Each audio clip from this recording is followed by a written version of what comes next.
Hello again, my name is Rodney Reynolds and this is yet another video review. Today we'll be looking at the TKO 2002 in-win Q500N 24-inch tower case. Let's now swing over and have a look. Okay, so what you're looking at here now is the case itself. We have a look at the front of this case. You have your reset button here.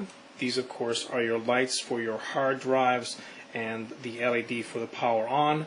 You've got your 1, 2, 3, 4, 5 5¼ inch bays, as well as one 3½ inch bay up here, and conveniently located at the top right is the power button.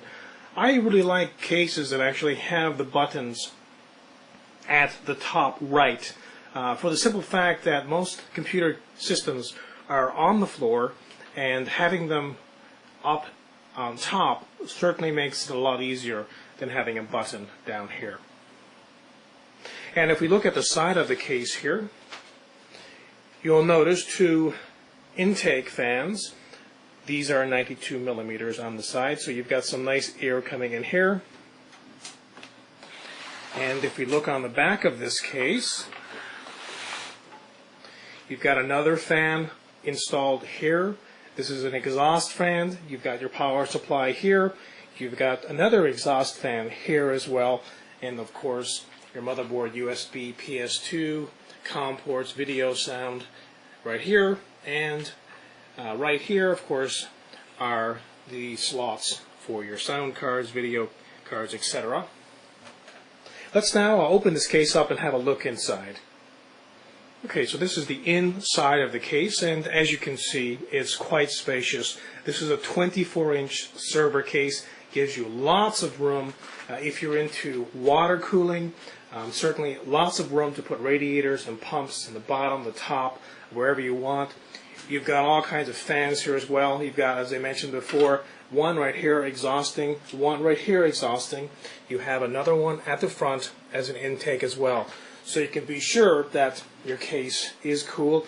And of course you have the two that is on this side of the case as well, the 92 millimeter ones sucking in air. So you could get a great airflow through this case, certainly. Now down here you've got room for up to 6 hard drives if you want to put hard drives in here. 1, 2, 3, 4, 5, 6 right here. So plenty of room here to put that.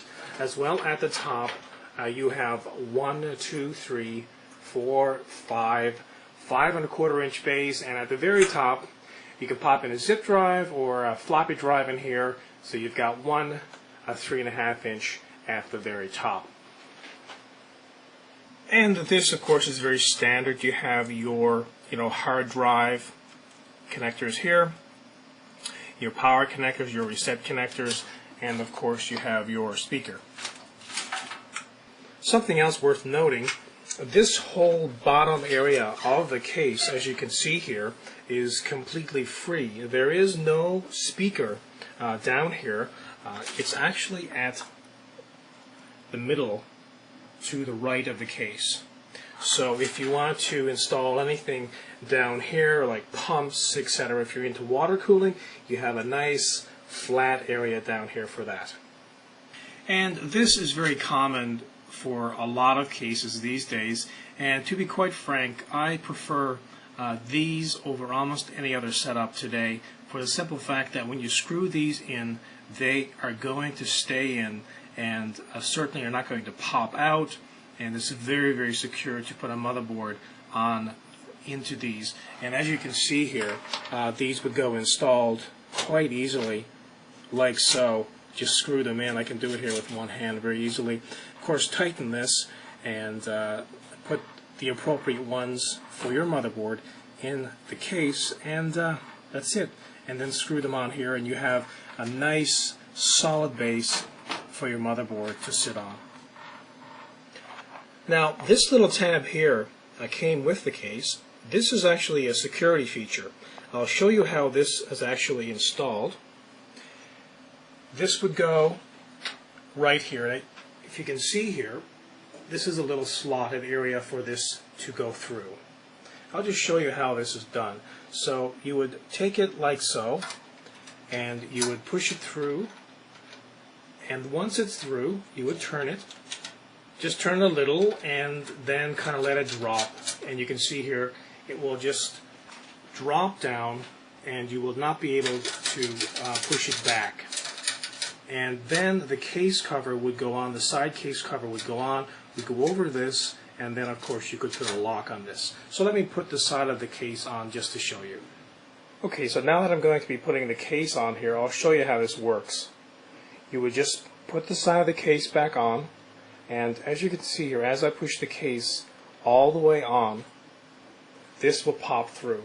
Now, of course, you can mount a lock to this. So, now to put the lock in, very simply, you can fit a nice big lock on here and snap it on, and it's locked.